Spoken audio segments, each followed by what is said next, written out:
안녕하세요. 안녕하세요. 자, 조리원리 시간이죠.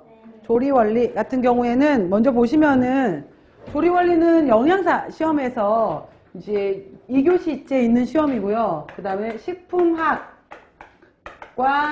식품학리 조리원리 이렇게 들어가요. 그래서 식품학 조리원리고 여기에서 40문항짜리 문제예요. 그래서 식품학 조리원리가 있고 여기에 써져 있진 않지만은 같이 들어가는 과목이 식품 미생물이에요. 그래서 미생물 과목이 여기 들어가 있거든요. 그래서 40문제로 들어가는데 대략 이제 이쪽에서 뭐 16문제에서 17문제 또 뭐 16, 17문제 이렇게 나오기 때문에 나머지 그러면 한 3, 4문제 정도가 이쪽에서 미생물 파트에서 나오는 거예요. 그래서 미생물 부분은 제가 아는 바로는 먼저 이제 뭐 미생물 분류라든지 그 다음에 주로 많이 나오면 이제 곰팡이, 그 다음에 효모, 그 다음에 세균, 그 다음에 박테리오파지 이런 것들 나오잖아요. 이것들에 분류하는 거 나오고 가장 중요한 게 이 미생물들의 이제 생육 환경으로 해서 아마 작년, 재작년에도 아마 유도기, 대수기, 정상기, 삼열기 이쪽에서 아마 시험 문제가 나왔었을 거예요. 그래서 생육 환경과 관련된 인자들 물어보는 거 있잖아요. 그래서 여러 호기성이냐, 혐기성이냐 뭐 이런 거 물어보는 것부터 시작해서 생육 환경 물어보는 것이 있고 그 다음 중요하게 물어보는 것이 이제 우리 식품하고 관련된 미생물을 물어보기 때문에 식품에서 바이오에 관련되는 것들, 그 다음에 부패에 관련되는 것들 이쪽으로 이제 시험 문제를 물어보게 돼요. 근데 이게 3, 4문제이긴 하지만은 이걸 다 공부하려면은 이거 역시 마찬가지로 2달 분량이거든요. 그래서 이거는 그냥 이제 일단은 넘어가는 건데 여러분들이 이제 갖고 계시는 뭐 문제집 정도에서라도 문제 많지 않을 테니까 체크하셔야 되는 건데 저는 이제 수업 시간에 제가 나올 때 이 발효 부분을 같이 해드릴 거예요. 그래서 김치류에서 나오는 발효라든지 발효균주라든지 장류, 두류에서 나올 때 장류의 발효균주, 유제품류의 발효균주 이런 균주들이 나와요. 그때 외우셔야 되는 것들 이런 것들은 굉장히 중요하다. 이런 것들은 제가 언급해 드릴 거예요.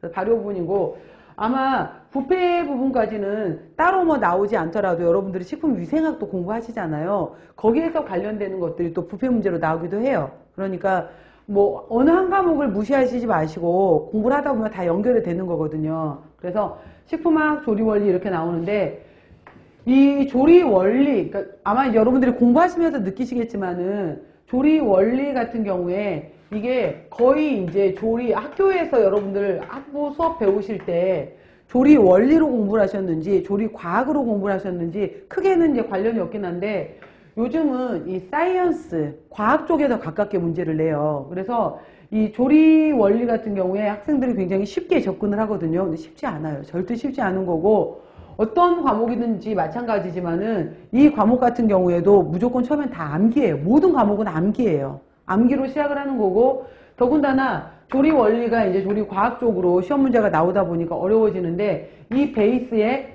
식품학 개념이 없으면 못 풀어요.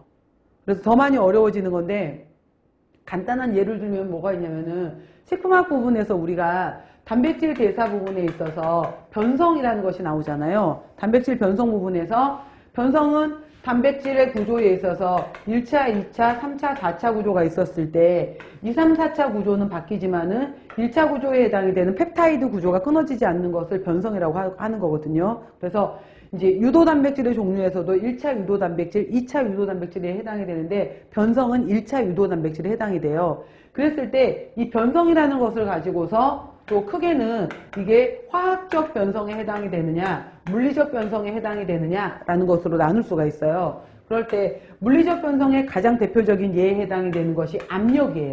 압력이라든지 이런 것들이 있고 화학적 변성의 가장 대표적인 예에 해당이 되는 것이 산이라든지 알칼리, 효소 이런 것들이 들어가게 되는데 이거를 어떻게 물어보냐면은 조리 부분에서 머랭, 그러니까 계란 흰자를 가지고서 머랭을 만드는 과정이 바로 물리적 변성에 해당이 되는 거거든요. 이걸 같이 연결시켜서 물어보는 거예요. 그 다음에 우유에서 치즈를 만들 때 우유에서 우유물, 덩어리를 만들잖아요. 덩어리가 만들어질 때 우유에 젖산, 산이 들어가서 덩어리, 치즈가 만들어졌다.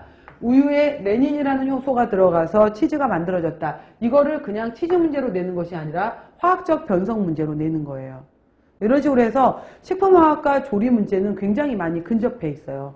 유사하게 들어가기 때문에 여러분들이 식품화학 부분에 대해서도 그러니까 두 가지가 굉장히 많이 나오는 거기 때문에 최대한 저는 식품화학 쪽에서는 화학적으로 설명을 해 주실 거고, 저는 여기에서 이제 우리 조리 쪽 특성에 맞춰서 조리에서는 이런 부분이 키포인트다라는 걸 해서 설명을 해 드릴 거예요. 그래서 식품학과 조리 원리인데 조리 부분 절대 쉽지 않다라는 거 먼저 말씀드리고요. 그래서 이런 식으로 해서 이제 식품학 조리 원리 들어가는데, 그래서 식품학을 좋아하시겠지만 잘 하시겠지만 또 열심히 배우시다 보면은 조리 쪽도 같이 연결이 돼요.